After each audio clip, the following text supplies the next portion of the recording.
আসসালামু আলাইকুম। আমি আপনাদের সামনে আরেকটি নতুন ভিডিও নিয়ে হাজির হয়েছি।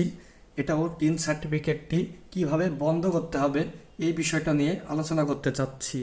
আসলে আমাদের জানা অজানার মধ্যে অনেকেই টিন সার্টিফিকেটটি করে ফেলেছেন, কিন্তু এটা কেউই বন্ধ করতে পারছেন না। এটা বন্ধ করার জন্য আমরা ওখানে যে ট্যাক্সের ওখানে প্রত্যেকটি জোন দেওয়া আছে, ওই জোনের এই অফিসে দেখা করতে হবে। কিন্তু বন্ধুরা, এটা তো সাথে সাথে বন্ধ হবে না। এটা একটা আবেদন করতে হবে।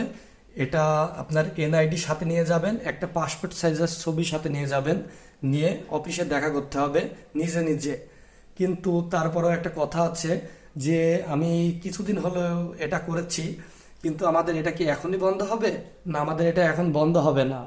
আমরা পরপর 3 বছর যখন জিরো রিটার্ন দাখিল করব, মানে জিরো রিটার্ন দাখিল করতে কোনো টাকা পয়সা দিতে হবে না। আমরা পরপর যখন 3 বছর জিরো রিটার্ন দাখিল করব, জুন থেকে নভেম্বরের মধ্যে, এই দাখিল করার পরে 3 বছর পরে এটা এমনিতেই বন্ধ হবে। এবং 3 বছর পরে আপনি যখন অফিসে গিয়ে খোঁজ নেবেন, দেখবেন যে আপনার এটা বন্ধ হয়েছে নাকি, এটা আপনি নিজে গিয়ে খোঁজ নিতে পারেন। তাছাড়া আপনারা প্রত্যেক বছর যখন এই জিরো রিটার্ন দাখিল করবেন, তখন আপনি সরকারের নিয়মের মধ্যেই থাকছেন। এটাতে আপনার কোনো জেল জরিমানার ভয় নাই। আর ভুল করেও টিন সার্টিফিকেটটি খোলার দরকার নাই।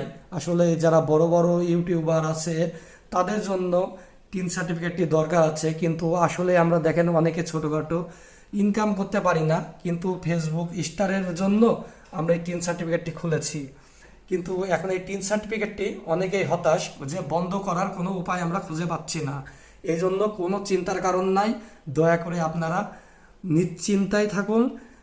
প্রত্যেক বছরের জুন থেকে নভেম্বরের মধ্যে, এই 5 মাসের মধ্যে জিরো রিটার্ন দাখিল করতে হবে। পরপর 3বার জিরো রিটার্ন দাখিল হলে এটা এমনি অফিস থেকে বন্ধ করে দিবে।